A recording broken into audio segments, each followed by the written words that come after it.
Misy anecdote kely anankiray mahafinaritra mbola tany amin'ny université d'Antsiranana, manana groupe de recherche zay manamboatra pile azona herinaratra zany amin'ny alalan'ny ranomasina.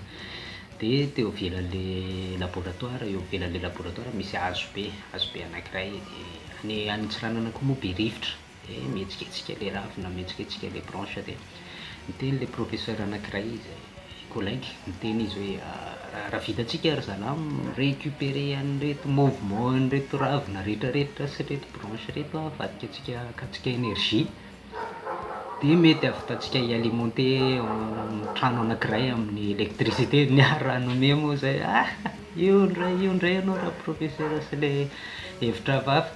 Kanjo tadiarina mifanena tamin'ny revue scientifique zay mi-exploiter an'le mouvement ana hazo akana énergie.